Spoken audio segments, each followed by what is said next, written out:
நிகழ்ச்சி உங்களை சந்திக்கிறதுல ரொம்ப மகிழ்ச்சி. திருச்சுழி தொகுதியில இருக்கோம். நிதி அமைச்சருடைய தொகுதி. வணக்கம் அமைச்சர். வணக்கம் வணக்கம். எப்படி இருக்கீங்க? நல்லா இருக்கேன். How confident? Oh, exceedingly confident. இந்த கடையை பத்தி சொல்லுங்க. Your home ground. ஆமா, இந்த Rathnam sweet stall famous for its sweets and savouries. குறிப்பாக சேவு ரொம்ப இதாக இருக்கும். அதே மாதிரி இங்கே இருக்கக்கூடிய சீவல், சீரணி இதெல்லாம் ரொம்ப அந்த பேக்கரி ஐட்டம்ஸு, பால் பண்ணு ஒன்று இருக்கும். ஓஹோ. ஆமாம், இதெல்லாம் இவங்களுடைய ரொம்ப முக்கியமானது. இதுக்கு நாங்கள் மட்டும் இந்த உள்ளூர்காரங்க மட்டும் ரசிகர்கள் கிடையாது. நிறைய பேர்கள் வந்து பல ஊர்களில் இருந்து இங்கேருந்து வரக்கூடியவங்க, சென்னை போன்ற இடங்கள்லாம் வந்து இதை வாங்கிட்டு போவாங்க. ரொம்ப ஃபேமஸானது. ஆஃப்கோர்ஸ். மேம் எப்படி இருக்கு? You been campaigning across. ரொம்ப பாசிட்டிவாக இருக்குது. எல்லா இடங்கள்லையும் மக்களுடைய வரவேற்பு நல்லா இருக்குது. நிச்சயமாக மறுபடியும் திராவிட முன்னேற்ற கழக ஆட்சி அமையும் அப்படின்னு ஒரு நம்பிக்கை தரக்கூடியதாக தான் இருக்குது. You've been born in a political family. So எத்தனாவது தேர்தல் காலம் அப்படின்னா உங்களுக்கு கவுண்ட் இருக்குமான்னு தெரியல. பட் ஃபார்மலா பிரச்சாரம் செய்யற எத்தனாவது காலம்? ஆக்சுவலாக எனக்கு சின்ன வயசுலேருந்தே அப்பாவோட தேர்தல் பிரச்சாரத்துக்கு போன நினைவுகள் நிறைய இருக்குது. அப்பாவோட போகிறது அப்படின்னு அமைச்சருக்கும் நிறைய அவரோட வந்து பழக்கம் இருக்குது. அப்பாவோட போகும்போது அது ஒரு பெரிய பிக்னிக் மாதிரி இருக்கும். ஏன்னா அந்த வேன்ல எத்தனை பேர் ஏற முடியுமோ, டவுன் பஸ் மாதிரி அவ்வளோ பேர் இருப்பாங்க. பிரச்சாரம் அப்படின்னு சொல்லும் போது எப்ப முதல்ல பிரச்சாரத்துக்கு போகணும் அப்படிங்கிற ஒரு பிரச்சாரம் பண்ண அப்பாவோடயா இல்ல, ஐ திங்க் மெமரி இருக்கா? இல்ல ஃபர்ஸ்ட் ஞாபகம் இல்லை, பட் நினைவு தெரிஞ்ச டைம்ல இருந்து போயிட்டு இருக்க இதுதான். சில நேரம் அம்மா மடியில் தூங்கிட்டு இருக்கிற படம்லாம் இருக்கும். நான் அப்பெல்லாம் சொல்லுவேன் அம்மாட்ட காட்டி, எவ்வளோ என்ன கொடுமைப்படுத்திருக்க பாரு அப்படின்னு சொல்லிட்டு. சின்ன குழந்தையா முன்னாடி வந்து இப்போ 10 மணி அப்படிங்கிறதெல்லாம் கிடையாது. இப்போ இரவு முழுவதும், மாலை ஆரம்பித்து இரவு முழுவதும் வந்து அந்த பிரச்சாரம் நடக்கும். பல இடங்களில் வந்து திடீர்னு ஒரு 500 பேர் இல்லை ஒரு கிராமத்தில் 300 பேர் நிறுத்தி, மக்களாக வந்து நிறுத்தி 2 வார்த்தையாவது பேசிட்டு போங்க அப்படின்னு நிறுத்துவாங்க. அப்பாவும் எப்பொழுதும் முடியாதுன்னெலாம் சொல்லிட்டு போனதே கிடையாது. ஸோ இந்த மாதிரி நிறைய இடங்களில் நிறுத்தி நிறுத்தி நிறுத்தி இரவு வந்து ஒரு 10 மணி 12 மணிக்கு போக வேண்டிய இடங்களுக்கு காலையில் 8 மணிக்கெலாம் போயிருக்கும். ரொம்ப ஆச்சரியமான விஷயம், ஏதாவது ஒரு கிராமத்தில் ஒரு பழைய கட்சிக்காரர் வந்து நிறுத்தி என்ன ஞாபகம் இருக்கான்னு கேட்டால் தலைவர் அவரை பேரை சொல்லி அது அவரோட பெரிய ஸ்ட்ரென்த்தா சொல்லுவாங்கல்ல. அது இல்ல, அது எத்தனையோ வருஷத்துக்கு அப்புறம் அப்படி சொல்லும் போது நமக்கும் வந்து ஒரு ஒரு ரொம்ப நெகிழ்ச்சியான விஷயமா இருக்கும். அவங்களுக்குமே அது தலைவர் நம்ம பேரை ஞாபகம் வச்சிருக்கிறாரு. ஒவ்வொரு பிரச்சார களமும் நிறைய புதிய அனுபவங்கள், புதிய படிப்பினைகளை கொடுக்கும். Because you reconnect with people. நீங்க ஒரு கான்ஸ்டிட்யூன்சில ஒர்க் பண்றீங்க, யூ மூவ் அக்ராஸ். பட் ஆனாலும் இன்னும் டீட்டெயிலாக அவங்களோட உணர்வுகளை புரிஞ்சுக்கிறதுக்கான ஒரு வாய்ப்பாக கிடைக்கும். இந்த பிரச்சார களம் கொடுக்கக்கூடிய உணர்வு இல்லை படிப்பினை என்ன? மக்களோடு வந்து அவர்களை உணர்ந்து கொண்டு, அவங்களுடைய தேவைகளை உணர்ந்து கொண்டு ஒரு அரசு வந்து அவர்களோடு பயணம் செய்யும் பொழுது, அவங்களோட தேவைகளை உணர்ந்து வந்து அதுக்கான திட்டங்களை கொண்டு வரும்போது அவங்களுடைய ரெஸ்பான்ஸ் எப்படி இருக்கு, அது எந்த அளவு வெரி பாசிட்டிவ். அண்ட் எந்த அளவுக்கு வந்து ஒரு கவர்மெண்டோட ஸ்கீம்ஸ் வந்து ஒருத்தருடைய வாழ்க்கையை மாற்ற முடியும். இந்த முறை ஒரு முக்கியமான பொறுப்பு எடுத்திருக்கிறீங்க. மேனிஃபெஸ்டோவை தயாரிக்கிற கமிட்டியில இருந்திருக்கிறீங்க. நான் இந்த கேள்வியை அமைச்சர்ட்டே கொடுக்குறேன். நிறைய சொல்லியிருக்கிறாங்க, நம்ம நிதி நிலைமை இடம் கொடுக்குமா? நிச்சயமா இடம் கொடுக்கும். என்ன கேட்டிங்கனாக்கா, அக்ஷய பாத்திரம் யார் கையில் இருக்குது என்பதை பொறுத்தது. அது நம்மள்ட்ட இருக்கிறது அக்ஷய பாத்திரமாங்கிற கேள்வி உண்மை. என்ன காரணம்னா, இதே கேள்வி தான் கேட்டாங்க. இது முடியுமான்ற கேள்வி மகளிர் உரிமை தொகையை கொடுக்க போகும்போது அது எப்படி கொடுக்க முடியும்னு கேள்வி எழுப்பினவங்க. இன்ஃபேக்ட் உங்கள் இன்டர்வியூலே கூட அந்த கேள்வி வந்ததுன்னு எனக்கு ஒரு ஃபெயிண்ட் மெமரி இருக்குது. ஆனால் அப்படி கொடுக்க முடியுமான்னு ஒரு ஸ்கெப்டிக்கலாக ஒரு விஷயத்தை சொல்ல போகும்போதே அதை வந்து we have made it as a reality. நம்ம ரொம்ப ஸ்ட்ரெச் பண்ணிட்டே போகிறோமோ? இன்னைக்கு புதுசாக சேர்த்துட்டு போகிறோம். நம்ம கேபெக்ஸை குறைக்கிறோம், மூலதன செலவுகளை குறைக்கிறோம். உங்களை மட்டும் நான் சிங்கிள் அவுட் பண்ணல. அதிமுக திமுக புதுசாக வந்தவங்கன்னு கொடுத்துட்டே போகிறத, நம்ம இந்த ஃப்ரீபீஸ் அதிகரிச்சுட்டே போகிறத பார்க்குறோம். நீங்கள் இது ஒரு சோஷியல் இன்வெஸ்ட்மெண்ட்னு பார்ப்பீங்க. பட் ஆனால் there is only so much our state apparatus can handle. ஏன்னா அந்த பக்கம் நீங்கள் பார்த்தீங்கன்னா ஒரு ஜுடிஷியஸ் மிக்ஸ் அதில் இருக்குது. நமக்கு ஒரு பக்கம் வந்து நம்ம வந்து வெல்ஃபேர் ஃபண்டிங் பண்ணுறோம். வெல்ஃபேர் ஃபண்டிங் பண்ணுறது நிச்சயமாக ஒரு நம்மளை மாதிரி ஒரு வளர்ந்த சொசைட்டியில் தேவை இருக்கக்கூடிய ஒரு சொசைட்டியில் வந்து அதை நம்ம தவறாக சொல்ல முடியாது. இன்னொரு பக்கம் நீங்கள் சொல்கிறது மாதிரி நம்மளுடைய இன்ஃப்ராஸ்ட்ரக்சரலுடைய ஃபெசிலிட்டிஸை வந்து நம்ம கொண்டு வர்றதில் அதிகப்படுத்துறதுல நம்ம கவனம் செலுத்துறோம். இந்த விஷயத்தில் நம்ம திருப்பி சொல்கிறோம், நம்மளுடைய legitimate and adequate share from the central pool நமக்கு கிடைக்கிற பட்சத்தில் நிச்சயமாக இதனால் நம்மளால் பண்ண முடியக்கூடிய ஒரு விஷயங்கள் தான். இதெல்லாம் கூட இருந்தாலும் ஒரு வகையில் நீங்கள் கொஞ்சம் உன்னிப்பாக பார்த்துருந்தீங்கன்னா மகளிர் உரிமை தொகைக்கு நம்ம பண்ணிட்டோம். அதே மாதிரி பெரிய அளவில் ஒரு பெரிய கமிட்மெண்ட் இருக்கிற வந்து நமக்கு வந்து பென்ஷன் ஸ்கீம், அதையும் நம்ம இன்றைக்கி சக்ஸஸ்ஃபுல்லாக அனௌன்ஸ் பண்ணியிருக்கோம். ஸோ எங்கே இருந்து நீங்கள் இந்த இதுக்கான பணத்தை நம்ம மேனேஜ் பண்ணி கொடுக்குறோமோ அது நம்மளுடைய ஃபிஸ்கல் ப்ரூடன்ஸ்னு ஒன்று டெஃபினட்டாக இருக்குது. நம்ம அதை எப்படி பேலன்ஸ் பண்ண போகிறோம், ஒரு புறத்தில் நம்மளுடைய கேபெக்ஸ்க்கு கொடுக்க வேண்டிய பணங்களையும் நம்ம நிச்சயமாக கொடுக்கணும்னு நான் நிதியமைச்சராக நான் குவைட் கான்ஃபிடென்ட். மூலதன செலவுகளில் நம்ம குறைச்சி செலவு பண்ணிகிட்டே இருக்கோங்கிற விமர்சனம் இருக்குது. நம்மளுடைய ஃபண்டமெண்டல் ஸ்ட்ராங்காக இருக்குது, ஆனால் இது வந்து எவ்வளோ நாள் தாக்கு பிடிக்கும், ஒரு ரொம்ப காம்படிட்டிவ் பாப்புலேஷன் நோக்கி போயிட்டு இருக்கு. அதுக்கு ரொம்ப மிக முக்கியமான ஒரு காரணம் வந்து சொன்னால், சக்ஸஸிவாக வந்து நம்மளுடைய நாட்டில் தமிழ்நாட்டில் வந்து பார்த்திங்கன்னா இயற்கை இடர்பாடுகள் தொடர்ந்து வந்தது வந்து நம்மளுடைய கேபெக்ஸ் எக்ஸ்பெண்டிச்சரில் தி ஃபண்ட்ஸ் ஆக்சுவலாக எல்லாம் நம்ம அலோகேட் பண்ணிவிட்டு அதை நம்ம செலவழிக்கிறதுல வந்து அதில் ஒரு பெரிய ஒரு டீப் டிக்ளைன் இருந்தது. காரணம் வந்து சக்ஸஸிவாக அடுத்தடுத்த வருஷங்களில் நமக்கு எப்போதுமே இல்லாத வகையில் நம்ம வந்து இயற்கை சீற்றங்கள் வந்தது. அதுக்கு தேவையான அளவுக்கு நமக்கு வந்து பேரிடர் மேலாண்மையிலேருந்து வரக்கூடிய நிதி நமக்கு வரல. ஒரு பக்கம் செலவழிக்கிறதுல இருக்கக்கூடிய அடிப்படையான இடர்பாடுகள், அதில் தான் நமக்கு கேபெக்ஸ் எக்ஸ்பெண்டிச்சர் வந்து நமக்கு ஒரு சின்ன டிக்ளைன் இருந்ததுக்கான ஒரு அடிப்படையான காரணம். இப்போ இந்த மேனிஃபெஸ்டோ இந்த இனிப்பாக இருக்கா, இல்லை உங்கள் உண்மையை சொல்லுங்கள், நிதி நிலைமைக்கு இந்த காரமாக இருக்கா? இல்லை மிக மிக இனிப்பான ஒன்று. இந்த பால் பண்ணை போன்ற ஒரு சுவையான ஒரு மேனிஃபெஸ்டோவை தான் அவங்க கொடுத்துருக்குறாங்க. மேம், என்ன ரேஷனல் எடுத்தீங்க நீங்கள் இந்த மேனிஃபெஸ்டோ தயாரிக்கிறதுல? மேனிஃபெஸ்டோவில் இருக்கக்கூடிய விஷயங்கள், நம்ம கொடுக்கக்கூடிய வாக்குறுதிகள், நாளைக்கு வந்து நிதியமைச்சர் வந்து இதை இப்படி போய் அனௌன்ஸ் பண்ணிட்டீங்க. சண்டை போடல, என்ன மேடம் கூட்டிட்டே போறீங்க அப்படின்னு அதிகாரிகள்.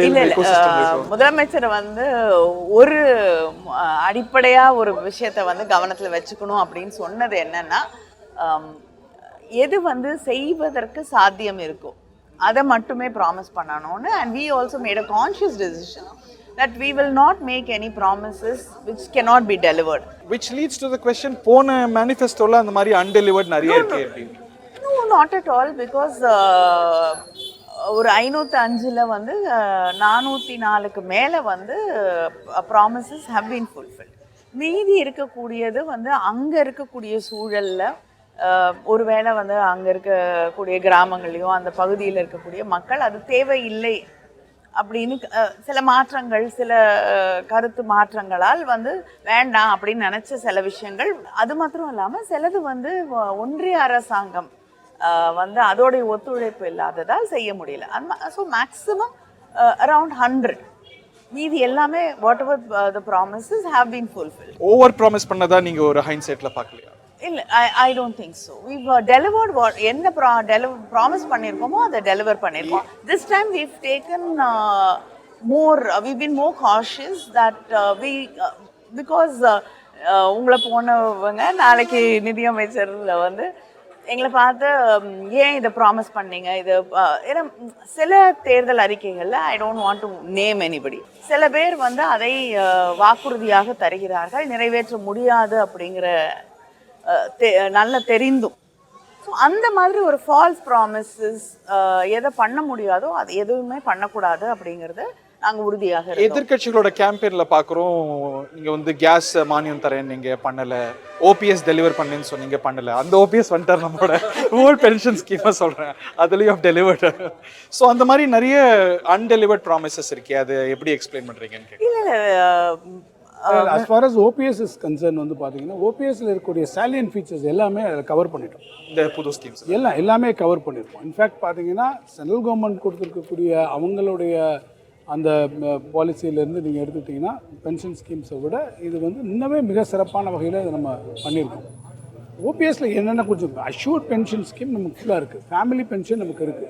அதில் என்னென்ன மிக முக்கியமான ஷரத்துக்கள் இருக்கோ அவங்க என்னென்ன கேட்டாங்களோ அத்தனையுமே நம்ம இதில் கவர் பண்ணிட்டோம். அதெல்லாம் கவர் பண்ணி நம்ம இதை கொடுத்துருக்கோன்ற காரணத்தினால தான் இதை நம்ம அனௌன்ஸ் பண்ண போகும்போது எல்லாமே அக்ராஸ் த இது கேலரி எல்லாருமே வந்து அதை சிஎம் அன்னைக்கு வந்து செக்ரட்டேரியட்டில் பார்த்து எல்லாருமே அவர் புஷ் பண்ணிட்டு இது மாதிரி ஒரு நல்ல ஸ்வீட்டு அன்னைக்கே சிஎம்க்கு இது கூட நல்லா இருக்கு. இது ரொம்ப ஓவர் சேல் பண்றாங்களோ நினைச்சேன். Taste is very unique. This taste is very unique as you have rightly told.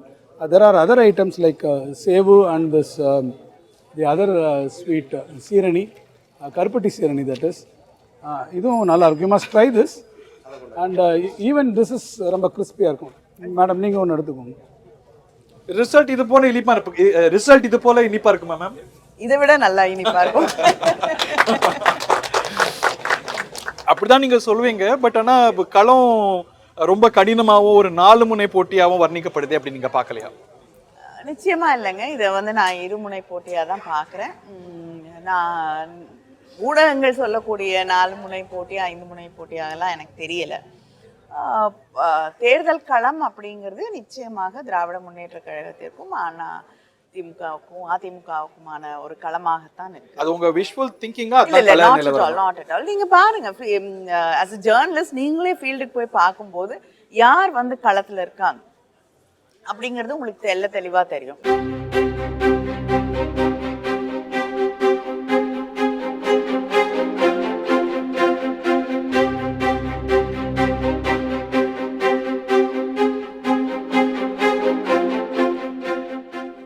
இது எத்தனாவது நாள் பிரச்சாரம்? என்னுடைய பிரச்சாரத்தை வந்து 2ஆம் தேதி துவங்கினேன். இது வந்து 38வது தொகுதி. ஒரு நாள் பிரச்சாரம். இன்னைக்கு பிரச்சாரம் ஒரு 3 நாள் லீவ் எடுப்பீங்களா? அப்படி That's the new trend. நீங்க என்ன ஓல்ட் ஸ்கூல்ல இருக்கீங்க? ஆமா, இன்னும் கலைஞர் school. Let's address the elephant in the room. இந்த விமர்சனம்லாம் இருந்தா கூட உங்களுடைய தொகுதி தூத்துக்குடியில திரு விஜய்க்கு கூடிய கூட்டத்தை லேசா பார்த்த முடியுமா? இல்ல, see, you cannot deny that he's a very big star and he has a fan following. எந்த ஒரு ஃபிலிம் ஸ்டாராக இருக்கட்டும், செலிபிரிட்டியாக இருக்கட்டும், பார்க்கறதுக்கு மக்கள் கூட தான் செய்வாங்க. அது ஓட்டா மாறாதா? ஐம் நாட் சேயிங் வந்து மாறவே மாறாதுன்னு நான் சொல்ல வரல. அது எவ்வளோ ஓட்டா மாறுங்கிறது தேர்தலுக்கு பிறகுதான் தெரியும். ஆனால் நான் இத்தனை தொகுதிக்கு போயிருக்கேன். ஃபீல்டை பார்க்கும் பொழுது அங்கே வந்து யாரும் பிரச்சாரம் செய்கிறதையோ இல்லைன்னா ஒரு ஆக்டிவ் பொலிட்டிக்கல் ஒர்க்கோ கேம்பெயினோ நடக்கிறத நான் பார்க்க முடியல. ஒரு பெரிய ஒரு கல்ட் மாதிரி இருக்கு, ஒரு ஒன் மேன் பேஸ் கல்ட்டா இருக்கு. அதுவே அந்த ஒரு ரிப்பிள் எஃபெக்ட்டை கொடுக்காதா? ஃப்ரம் பாஸ்ட் எக்ஸ்பீரியன்ஸஸ் தான் நம்ம வந்து ஒரு கன்க்ளூஷனுக்கு வர முடியுது. திரு சிரஞ்சீவி அவர்கள் வந்து திருப்பதியில் ஒரு மிகப்பெரிய கூட்டத்தை, இது வரைக்கும் யாருமே பார்த்துராத கூட்டத்தை நம்ம பார்த்தோம் அந்த தேர்தலில். அதுக்கப்புறம் அந்த முடிவுகள் எப்படி இருந்ததுன்னு நம்ம பார்த்தோம். நான் அதே தான் ரிப்பீட் ஆகும்னு சொல்ல வரல. பட் ஸோ நீங்கள் சொல்லக்கூடிய இந்த கல்ட்டோ இந்த ஃபேன் ஃபாலோவிங் அப்படிங்கிறதோ பொலிட்டிக்கலாக எப்படி வந்து டிரான்ஸ்லேட் ஆகும், எந்த அளவுக்கு வந்து அது வாக்குகளாகவோ ஒரு சீரியஸான பொலிட்டிக்கல் பார்ட்டியாகவோ அது பார்க்கப்படும் அப்படின்னு எனக்கு தெரியல. அண்ட் வாட் இஸ் ஒரு அரசியல் கட்சின்னா அவங்களுக்கு இதை பற்றி சில கருத்துக்கள் இருக்குது, இதுக்காக அவங்க நிற்பாங்க, இதை எதிர்ப்பாங்க அப்படிங்கிற ஒரு கிளாரிட்டி எல்லாருக்குமே இருக்குது, எல்லாரை பற்றியும் ஒரு தெளிவு இருக்குது. ஆனால் நீங்கள் சொல்லக்கூடிய டிவிகே அப்படிங்கிறது what are they stand for, what are the issues they're addressing, இது யாருக்குமே ஒரு தெளிவு இல்லை இல்லையா? ஒரு ஐடியாலஜிக்கல் ஃப்ளெக்சிபிலிட்டி கூட ஒரு சென்ட்ரல் பாயிண்ட்ல வைக்கும்ல. ஒரு ஐடியாலஜியில் ஒரு விஷயம் நல்லது இருக்கலாம், நம்ம ஒரு டாக்மேட்டிக்கா இல்லாம செயல்படுறதுக்கு அந்த ஒரு see I'm not saying வந்து you can always everything evolves and changes, நான் இல்லைன்னு சொல்லலை. ஆனா எதுவுமே இல்லாம இருக்கிறது cannot evolve இல்லையா? that is where I come from. இளைஞர்கள் மத்தியில, பெண்கள் மத்தியில ஒரு பெரிய எக்ஸைட்மெண்ட் நீங்க பார்க்கலையா? டெஃபினட்டாங்க. லைக் இப்போ okay BTS is going to come to தமிழ்நாடுன்னு வச்சுக்கோங்க, there will be much more excitement இல்லையா? So will that translate into votes? I don't know. That is what I'm trying to say. But that's not impossible இல்லையா? இப்போ I am not saying it is not possible at all. ஓட்டே வராதுன்னுலாம் நான் சொல்ல வரல. அன்டெஸ்டட்னு சொல்லுங்க. It is untested. If you want me to give you an honest answer, I can only give it. I'm sure உங்களுக்கும் அதே தான். நீங்க வந்து ஒரு ஸ்டாண்ட் எடுக்கலாம், நான் ஒரு ஸ்டாண்ட் எடுக்கலாம். ரெண்டு பேருமே தேர்தலுக்கு பிறகு தான் தெளிவாக சொல்ல முடியும். ஆனால் உங்களுக்கும் வந்து ஒரு பொலிட்டிக்கல் எக்ஸ்பீரியன்ஸ் இருக்குது. இத்தனை வருஷம் நீங்கள் வந்து ஒரு பத்திரிகையாளராக, ஊடகவியலாளராக தொடர்ந்து பல தேர்தல்களை பார்த்துருக்கீங்க. Same with me. ஸோ அதில் இருந்து பார்க்கக்கூடிய விதத்தில் பல நாடுகளில், பல ஊர்களில் what we've seen, based on that is what we are talking about. ஒரு அசஸ்மெண்ட் என்னன்னா, திமுகவுடைய கோர் ஓட்டை அவர் குறி வைக்கக்கூடும், இல்ல இந்த கோர் ஓட்டு அசைக்கப்படும். இல்லைங்க, தே ஆர் டார்கெட்டிங் அப்படிங்கிறது வந்து எந்தவித சந்தேகமும் இல்லை. ஏன்னா அவங்களுடைய விமர்சனங்கள் அப்படிங்கிறது அதிமுகவை நோக்கியோ பிஜேபியை நோக்கியோ வேற யாரை நோக்கியும் இருக்கிறது இல்லை. தொடர்ந்து திராவிட முன்னேற்ற கழகத்தை மட்டும்தான் அவங்க வந்து எதிர்த்து கொண்டே இருக்கிறார்கள். திமுக தான் டார்கெட் அப்படிங்கிறதுல எந்த மாற்று கருத்தும் இல்லை, தெளிவா தெரியுது. அது எங்களுடைய ஓட்டை அசைக்குமானா I don't think so. You don't think so? No. ADMK உடைய ஓட்டு வங்கி பாதிக்கப்படலாம்னு நினைக்கிறேன். யார் பாதிக்கப்படுறாங்கன்றது தேர்தலுக்கு பிறகுதான் தெரியும். But I am very confident that டிஎம்கேவோட ஓட்டு அப்படிங்கிறது வந்து தொடர்ந்து இருக்கக்கூடிய எங்களோட கோர் ஓட்டு வந்து எந்த காலகட்டத்திலையும், நாங்கள் தேர்தலில் வெற்றி பெறாத காலகட்டத்திலையும் வந்து பெருசாக மாறினது கிடையாது. we had that percentage always with us. அதை தாண்டி மக்கள்கிட்ட இன்னைக்கு வந்து திராவிட முன்னேற்ற கழகத்தோடைய இந்த 5 ஆண்டு சாதனைகள் போய் சேர்ந்திருக்கா? do they feel warm about it, do they feel happy about it அப்படின்னு கேட்டிங்கன்னா definitely yes. அதை வந்து தெளிவாக வந்து நம்ம பார்க்க முடியுது. I see. நீங்க கூட ஏடிஎம்கே சொல்லக்கூடிய விமர்சனங்கள்லாம் அட்ரஸ் பண்றீங்க, பதிலளிக்கிறீங்க. பட் அவங்க வந்து ஒரு பிரின்சிபல் அப்போசிஷன் பார்ட்டியை மற்றும் பலர் அப்படின்னு சொல்றது இது அரகன்ஸ்னு பார்க்கறதா, அது ஒரு ஸ்ட்ராட்டஜின்னு பார்க்கறதா, அந்த வாக்குகளை குறி வைக்கிறது, அதை எப்படி பார்ப்பீங்க நீங்க? That is for people to decide. I don't want to நீங்க கூட சொல்றது இல்லையா, ஏடிஎம்கேவோ ஒரு அப்போசிஷன் பார்ட்டி அந்தஸ்து கொடுத்து அவங்க ஏதாவது விமர்சனம் வச்சா நீங்க அடுத்த நாளே பதில் சொல்றீங்க. இல்லைங்க, ஜனநாயகத்துல ஒரு எதிர்கருத்து வரும் பொழுது அதுக்கு பதில் சொல்ல வேண்டியது நம்முடைய கடமை. அது நான் மட்டும் இல்லை, முதலமைச்சராக இருந்தாலும் எல்லாருமே வந்து ஒரு கருத்து சொல்லப்படும் போது அதுக்கு பதில் அப்படிங்கிறது வந்து அவங்களுக்கான பதில் இல்லை, அது மக்களுக்கான விளக்கம். we owe it to the people. இது ரொம்ப வைப்ரண்டா இந்த டிஸ்கோர்ஸ் இருக்கிறத பார்க்குறோம். அதே போல has it not touched some new lows இந்த பிரச்சாரத்துல? Unfortunately yes. When people get desperate, yes. அந்த விமர்சனம் உங்க தரப்பு மேலேயும் வைக்கப்படுது. துணை முதலமைச்சர்லாம் பேசினாரு, அதுக்கு எதிர்வனை தான் எதிர்க்கட்சி தலைவரோட பேச்சு. ஒரு விஷயத்த வந்து சொல்லும் பொழுது அதுக்கு பதில் சொல்லும் போது அதை வந்து குறை சொல்றது அப்படிங்கிறது வந்து எந்த விதத்துல நியாயமாகும் தெரியல. எதிர்க்கட்சி தலைவர் பேசின சில விஷயங்கள் ரசக்குறைவா பலரால பார்க்கப்பட்டது. அதே ரகம் தானே மிஸ்ஸஸ் சசிகலாவையும் திரு எடப்பாடி பழனிசாமி அவர்களையும் தொடர்புபடுத்தினது. காலுக்கு கீழே போனாரு, அதெல்லாம் தவிர்க்கப்பட்டிருக்கக்கூடிய விமர்சனம். காலில் விழறது அப்படின்னு சொல்றது வந்து காலில் விழுந்து ஒருத்தர் பதவி வாங்கிக்கிட்டாருன்னு சொல்றது வந்து எனக்கு ஒன்றும், அதுல வேறு சில இன்சினுவேஷன்ஸ் நீங்க பார்க்கலையா? அதனாலதான் அவர் ரெஸ்பாண்ட் பண்றாருன்னு சொல்றாரு அவரு. See, you can take it in any way you want to. அவரும் அதான் சொல்றாரு, நான் உங்களே சொல்லலையே, நீங்க ஏன் பதில் சொல்றீங்க அப்படின்னு. இன்னும் இந்த லாவணிகள் ஒவ்வொரு தேர்தலையும் பார்க்குறோம் நம்ம. Now it has hit new lows. It should not. I think we have to bring it back to where it should be. எல்லாரும் ரெஸ்ட்ரெயின்ட்டை கடைபிடிக்கணும்னு நினைப்பீங்களா? நிச்சயமாங்க. வந்து அரசியல்ல வந்து நம்ம அரசியல் களத்துல, தேர்தல் களத்துல அரசியல் பேசலாம். We don't have to get very personal. ஒரு பர்சனலான விஷயம் வந்து அது அரசியலாக மாறும் பொழுது அதை விமர்சனம் பண்றது தப்புன்னு நான் சொல்ல மாட்டேன்.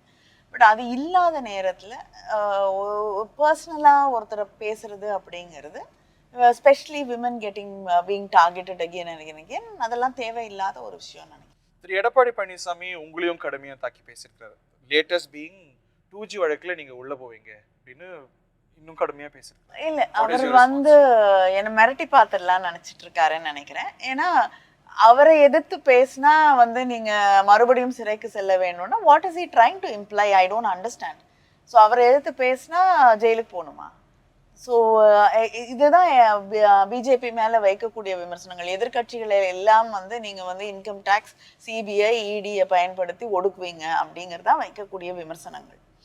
இதையே வந்து திருப்பி எடப்பாடி பழனிசாமி அவர்கள் சொல்லும் பொழுது நீங்க பிஜேபியா மாறிட்டீங்க அப்படின்னு நாங்க சொல்றதுல என்ன தப்பு இருக்கு?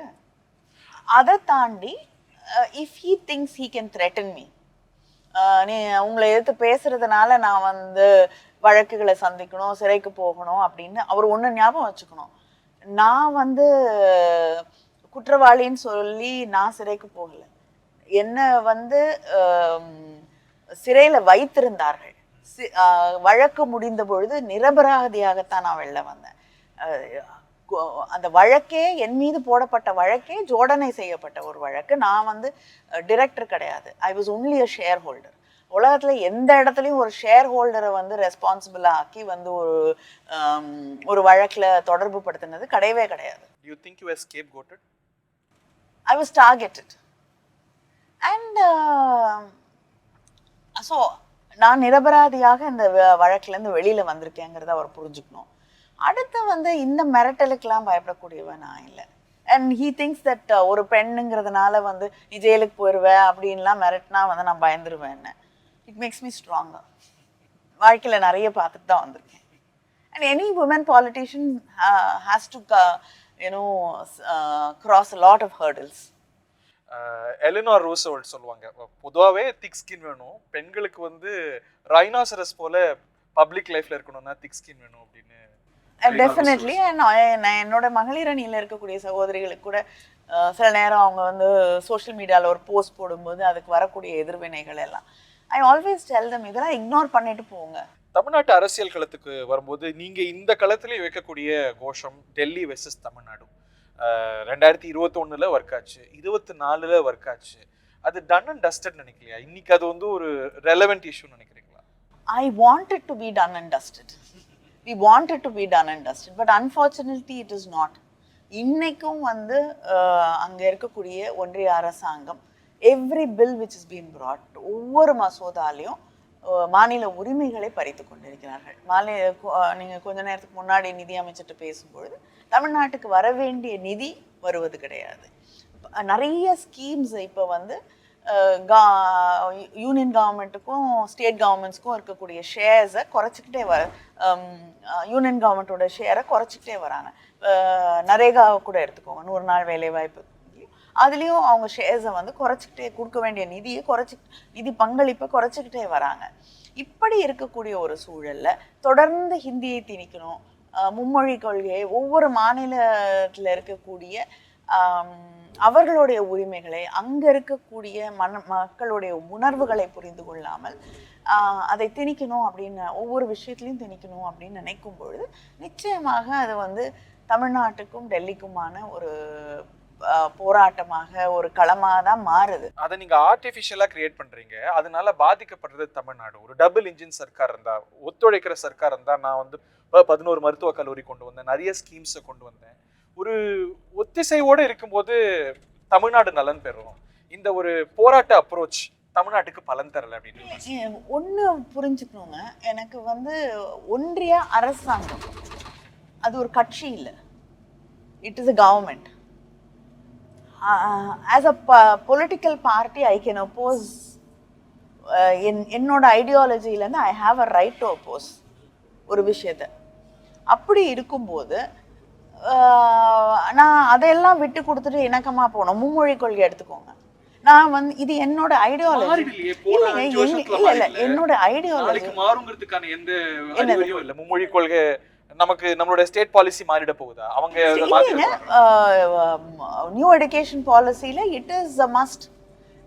why have they withheld money which has to come in, sorry, Sarva Shiksha Abhiyan or whatever, Samagra Shiksha Abhiyan, அது வந்து கிட்டத்தட்ட 3600 கோடி கிட்ட வந்து they withheld because நாங்கள் தமிழ்நாடு மும்மொழி கொள்கையை ஏற்றுக்கொள்ளவில்லை அப்படிங்கிற காரணத்துக்காக.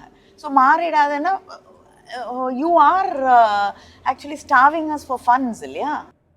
நம்ம ஸ்டேட் ஸோ எல்லாத்துலயும் இல்லைங்க, ஸ்டேட் பாலிசி மாறல, but you putting pressure on us to change it இல்லையா? நீங்க என்ன சொல்றீங்க, அவங்க பிஜேபி சொல்றதெல்லாம் கேட்பாங்க அப்படின்னு. இந்த கோர் இஷ்யூஸ்ல எதெல்லாம் திராவிட முன்னேற்ற உதயமின் திட்டத்தை எடுத்துக்கோங்க. எதுக்காக அம்மையார் ஜெயலலிதா அவர்கள் வந்து அதை ஏத்துக்கல, அதுல கையெழுத்து போடல, ஒத்துக்கல? ஏன்னா இங்க இருக்கக்கூடியவர்கள் பாதிக்கப்படுவாருங்க. இப்ப இலவச மின்சார திட்டம் கூட அது ஒரு அளவுக்கு பாதிக்கப்படுகிறது. இந்த மாதிரி நிறைய விஷயங்கள் தமிழ்நாடு பாதிக்குங்கிறதுக்காகத்தான் அதுல கையெழுத்து போடாம இருந்தாங்க. But he compromised. சிஏஏ எப்படி நீங்க அதை ஏத்துக்க முடியும்? சிஏனால யாருக்காவது ஒருத்தருக்கு சிட்டிசன்ஷிப் போயிருக்கா? அது ஒரு பெரிய பூச்சாண்டி போல காட்டப்பட்டது. Has one Indian suffered? Has one Indian lost citizenship? When they're really going to implement it, we will know, and we will know exactly what is happening through SIR and so many. It comes in different forms and ways. So you have to understand it in a holistic way. இந்த தேர்தல்ல அத கோஷமா வைக்கிறீங்க, அது எடுபடும்னு நினைக்கிறீங்களா? Delhi, Tamil Nadu BJP உள்ள வந்துரும், அது வந்து இது ஒரு போர்டன்ட் இஷ்யூவா இந்த எலெக்ஷன்ல நீங்க மக்களை பார்க்கும்போது உணர்றீங்களா? பிஜேபி அது கொண்டு வரக்கூடிய கருத்தியல் அப்படிங்கிறது தான் ஒரு பிரச்சனை. அவங்க வந்து இப்போ ஒன்றும் இல்லை, திருப்பரங்குன்றத ஒரு இதுவாக மாக்குதான். ஒரு பீஸ்ஃபுல்லாக வந்து எல்லா மதங்களும் ஒன்றாக இருக்கக்கூடிய ஒரு மாநிலத்தில் எதுக்காக வந்து மத கலவரங்களை, காழ்ப்புணர்ச்சிகளை உருவாக்க வேண்டும்? இதை தான் நம்ம எதுக்குறோம். இந்த கலாச்சாரம், இந்த அரசியல் தமிழ்நாட்டுக்கு வேண்டாம். தமிழ்நாட்டுக்கு இல்லை, எந்த மாநிலத்துக்குமே இது தேவையில்லாத ஒன்று. இன்னைக்கு பிஜேபிக்கு பிடிக்குதோ இல்லையோ ஒரு 5-11% நம்ம டிஸ்பியூட் பண்ணலாம் எவ்வளோ அப்படின்னு இருக்கு. அவங்களுக்கு ஒரு பெர்சன்டேஜ் இருக்கு. வேற பார்ட்டி, நீங்களும் கூட்டணி வச்சிருக்கீங்களே அவங்களோட, அப்ப அது நல்ல கட்சியான்னு எதிர்கட்சி தலைவர் கேட்கிறாரு. இல்லைங்க, நாங்க கூட்டணி வச்சப்ப we had minimum program with them and we said certain things cannot be done.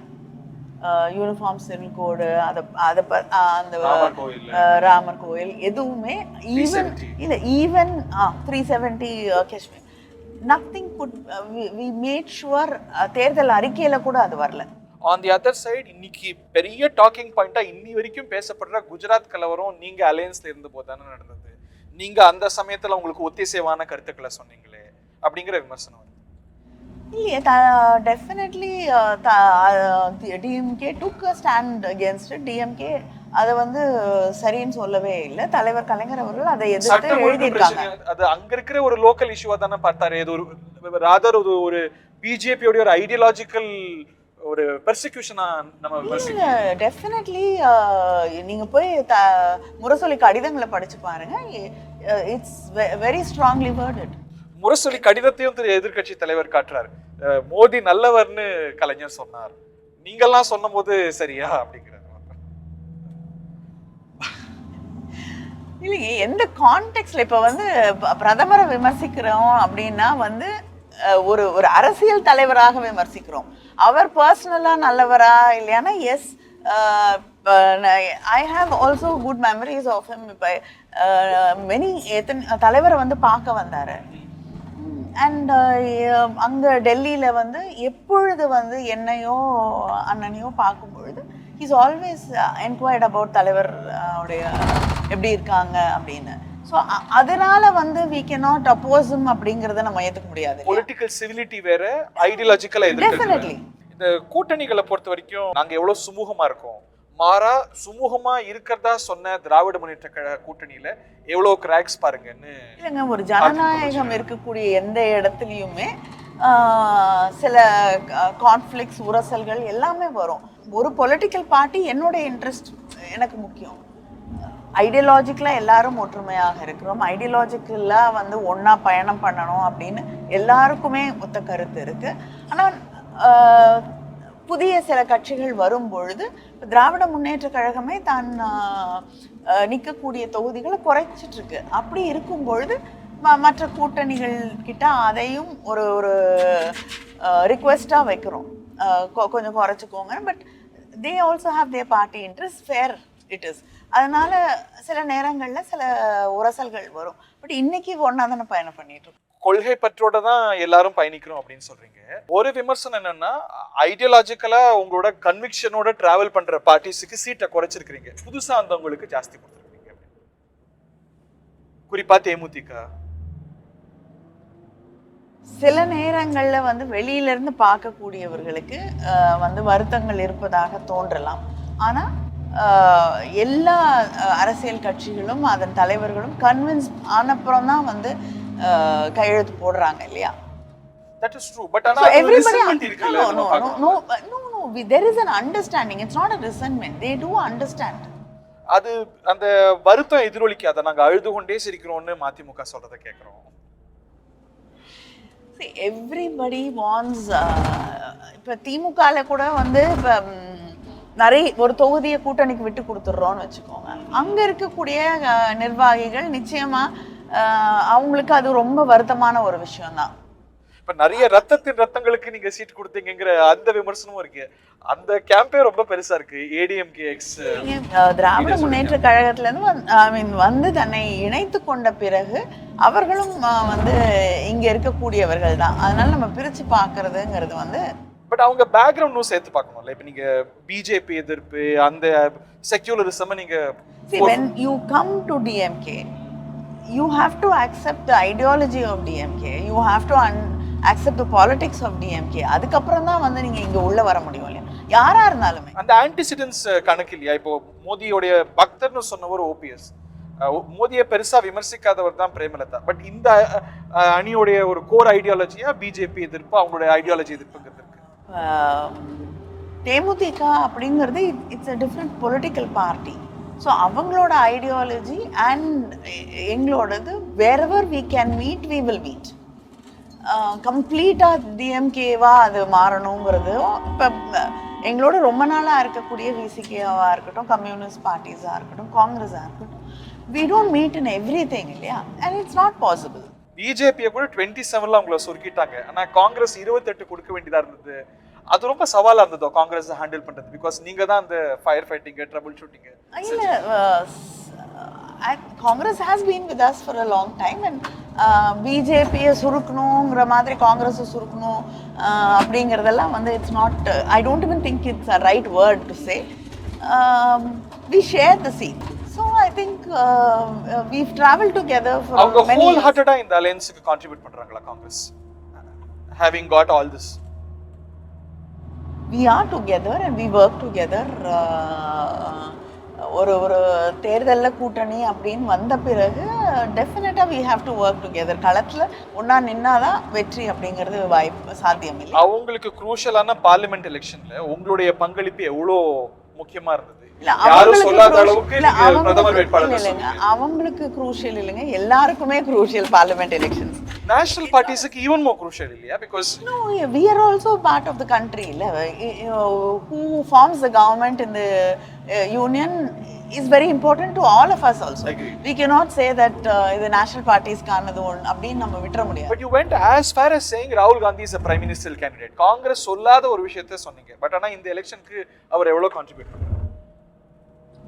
I think the Kerala elections இப்போதான் முடிஞ்சிருக்கு. West Bengal elections are also there and இங்கேயும் elections இருக்கு. I'm sure the leaders from Congress டெல்லியில இருந்து they'll be coming to be a part of the campaign soon. ஒரு resentment இருக்கு அவருக்குங்கிற இன்டர்பிரிட்டேஷனுக்கும் அவர் இடம் கொடுத்துருக்காரு பாத்தீங்களா? அவர் வந்து டிவிக்கு எப்படியோ பேசிட்டு இருந்தாருங்கிற ஒரு எண்ணம் இருக்கு. நான் மேல சொல்லிட்டு தான் பேசினேன்னு அங்க அவரோட பயணிக்கிறவர் சொல்றாரு. எல்லாரும் சொல்லக்கூடிய ஒரு கட்சியில யார் வேணாலும் பேசுறாங்க அப்படின்றதுக்கெல்லாம் நம்ம வந்து பதில் எதிர்பார்த்து அவருடைய செயல்பாடு இல்ல அவருடைய சைலன்ஸ் அதுக்கு வலு சேர்க்கலையா?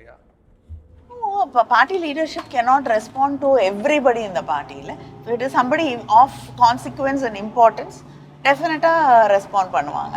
If it is not somebody like that, அதே நபர் கேரளா காங்கிரஸ் எதிர்த்தும் வந்து NDTVல ஒரு இன்டர்வியூ கொடுத்துருக்காரு. And I don't think they responded to it so much. So if it is a person of consequence, definitely. ஒரு ஸ்கோப் ஆஃப் இம்ப்ரூவ்மெண்ட் எல்லாத்துலயும் இருக்கும். இன்னும் பெட்டரா காங்கிரஸ், குறிப்பா காங்கிரஸ் தேசிய தலைமை இந்த தேர்தலில் பங்களிச்சிருக்க முடியும்னு நீங்க நினைக்க மாட்டீங்களா? ஒரு ட்வீட் கூட போடல ராகுல் காந்தி இந்த அலையன்ஸ் உருவான போதும், அது பேக்ட் ரீசைன் ஆன போதும் அதை வந்து என்டார்ஸே பண்ணலையே. அவர் இன்னும் பெட்டரா கையாண்டிருக்க முடியும்னு நீங்க இல்லைங்க, we've always had a good understanding and he's going to come for campaigning here, then you Sure. can see. I'm very confident. நீங்க தான் அதை ஸ்டிச் பண்ணீங்க, வேற மாதிரியான தோற்றங்கள்லாம் இருந்தது. என்ன அஸ்திரங்களை கையாண்டீங்க நீங்க? வாட் டிட் யூ அப்படிலாம் ஒன்றும் இல்லைங்க. many I mean Congress also wanted to be with us and DMK also wanted the alliance to continue. அதை தாண்டி வந்து எல்லாருமே நினைக்கக்கூடியது தான், எங்களுக்கு அதிக சீட்டு வேணும், உங்களுக்கு அதிக சீட்டு வேணும் நினைக்கிறது வந்து ஒரு டெமோக்ராட்டிக் ப்ராசஸ் ஆஃப் எலெக்ஷன். இதில் இட்ஸ் எ நார்மல் திங். அவங்க கொஞ்சம் ஃபாரா போனதா நினைக்கலையா? டிவிகேவை காமிச்சு உங்கள்கிட்ட கூடுதலா பார்கெயின் பண்ணாங்கங்கிற ஒரு பார்வை. To be very honest, party லீடர்ஷிப்ல nobody even including Mr. Rahul Gandhi உங்களோட I don't want to get into personal conversations, it's not right, but they've never brought up TV. So அதை வச்சு உங்கள்கிட்ட கூடுதலா சீட் வாங்கல? Nobody said that. I mean, I don't think Congress is a party which would do that. Never. But இந்த ரெண்டு national பார்ட்டிஸ்லயும் ஒரு பொதுவான பார்வை என்னன்னா, ரெண்டு பேருமே 27, 28 வாங்கியிருக்காங்க. கடைசி நிமிஷம் வரைக்கும் கேண்டிடேட்ஸ் போடல. அங்க ரெண்டு இடத்துலயுமே குளறுபடிகள் பார்த்தோம். So they have so much to learn from you இல்ல? Discipline. Sorry. உங்களுடைய வெற்றி வேட்பாளர், இந்த தொகுதியுடைய நிரந்தர சட்டமன்ற உறுப்பினர், எல்லார்கிட்டையும் நல்ல பேர் வாங்கக்கூடிய ஒரு அமைச்சர் இருக்காருன்னா அவரு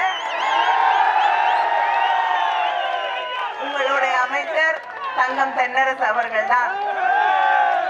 சில நேரங்கள்ல எதிர்கட்சியில இருக்கக்கூடியவர்கள் கூட புகழக்கூடிய ஒரு அமைச்சர் இருக்காருன்னா அது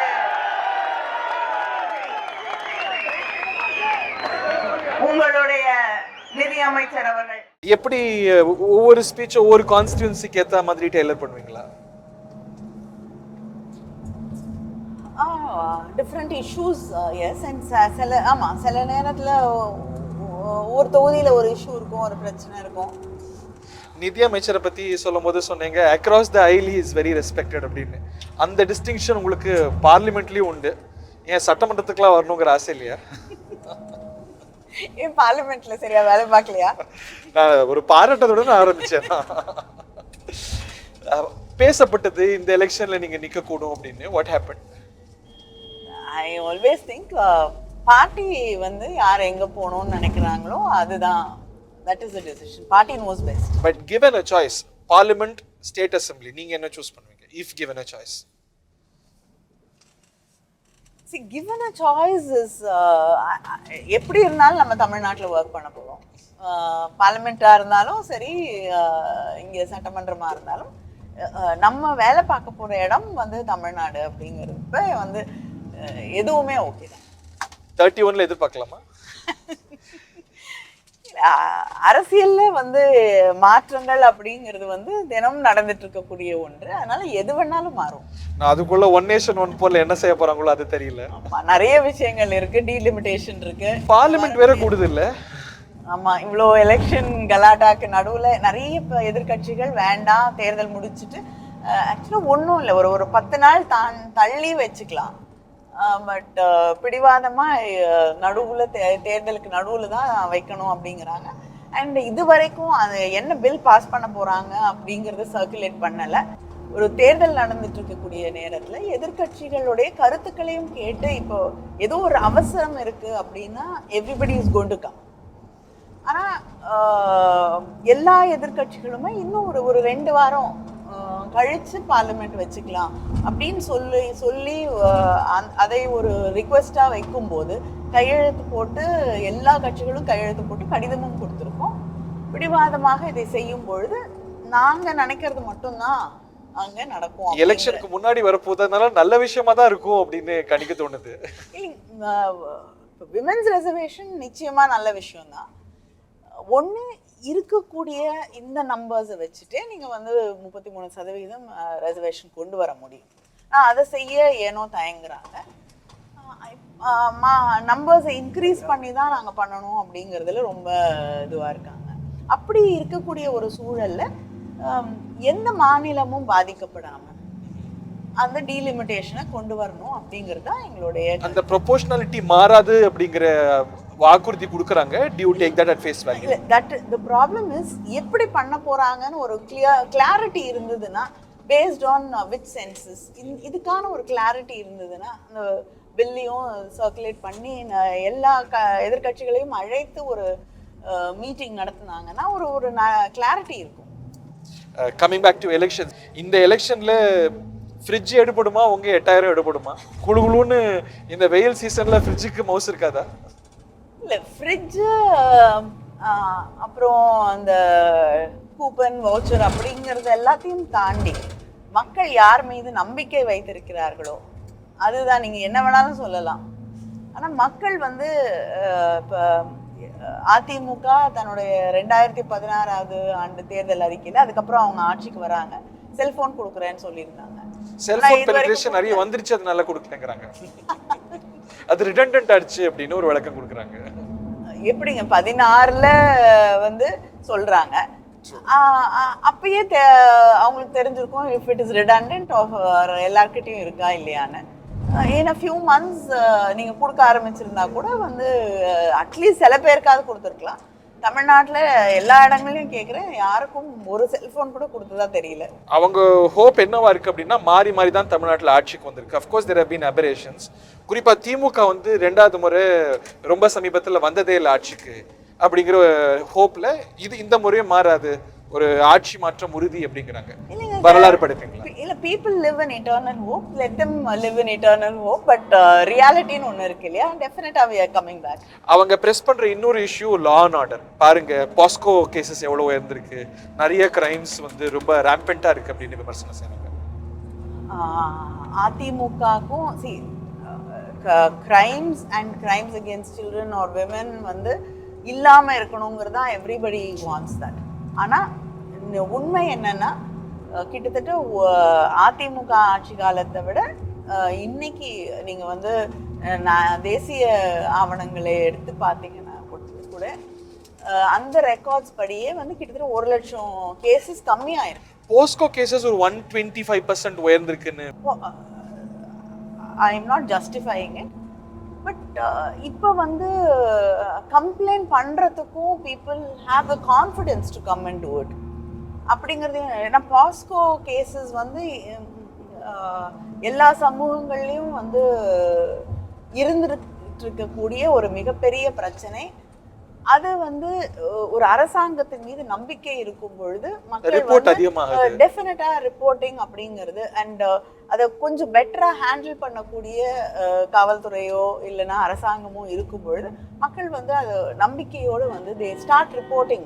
நேச்சர் ஆஃப் கிரைம்ஸ் பாருங்க, விளாத்திக்குளத்துல நடந்தது, அண்ணா யூனிவர்சிட்டியில் நடந்தது, நம்ம டெல்லியில கூட நிறைய கிரைம்ஸ் நடக்குது. ஆனா நிர்பயா சம்பவத்தை நம்ம உதாரணமா பாக்குறோம் பிகாஸ் அதோட நேச்சர். ஸோ இது வந்து இவ்வளோ ஒரு பப்ளிக் ஸ்பேஸ்ல நடக்கும்போது it depends on what you want to choose இல்லையா. நம்ம நிர்பயா பற்றி பேசுகிறோம், but we don't talk about சில மாதங்களுக்குள்ளேயே வந்து யூபி ஹரியானா பக்கத்தில் நடந்த ஒரு 2 பெண்களுடைய கொலையை வந்து நம்ம அதிகமாக பேசுகிறதே கிடையாது. பொள்ளாச்சியில் நடந்தது வந்து இங்கே கிரைம்ஸ் have taken place. ஆனால் அரசாங்கம் has stepped in and done its duty, made sure there is justice. வந்து அந்த குற்றவாளிகள் கைது செய்யப்பட்டிருக்காங்க. Highest number of charge sheets ஒரு கிரைம் வந்து ரிப்போர்ட் பண்ணப்படும் போது கிட்டத்தட்ட 91% charge sheeting happens in Tamil Nadu compared to the national average, which is not around 70%. அப்படி இருக்கும் பொழுது இன்னைக்கு வந்து ஒரு குற்றம் நடக்கக்கூடாது, ஆனால் நடக்கும்போது பாதிக்கப்பட்டவர்களுக்கு நியாயம் கிடைக்கணும் அப்படின்னு முதலமைச்சரும் ஒரு அரசாங்கமும் அவங்க பக்கம் நிக்குது. இறுதி சுற்றுல இருக்கும். நான் சில பேர்களை சொல்றேன், அவங்களுக்கு நீங்க கொடுக்க விரும்புற அட்வைஸ் ஒரு message. I don't advise anybody or a message about them. திரு எடப்பாடி பழனிசாமி, நீங்க தமிழ்நாட்டுடைய எதிர்க்கட்சி தலைவராக இருக்கிறீர்கள் அப்படிங்கறத உணர்ந்து பேசுங்க. திரு அமித்ஷா, தமிழ்நாட்டின் மீது கொஞ்சம் அக்கறை எடுத்துக்கொள்ளலாம். Vijay. You're a good dancer. Oh my God. No, I've You always mean it as a compliment. definitely I've always enjoyed. I mean, even when I a படம் ஓடிட்டு இருந்துச்சுன்னா, if there is a dance sequence or a fight sequence, I have always stopped and watched it. திரு சீமான். விடாமுயற்சி. திரு ஸ்டாலின். உழைப்பு உழைப்பு உழைப்பு தலைவர் கலைஞர் சொன்னதுதான். பலன் தருமா இந்த எலெக்ஷன்ல? நிச்சயமா. Thank you very much ma'am, உங்க நேரத்தை எடுத்துக்கிட்டேன். Thank you very much அமைச்சர், all the very best. Thank you.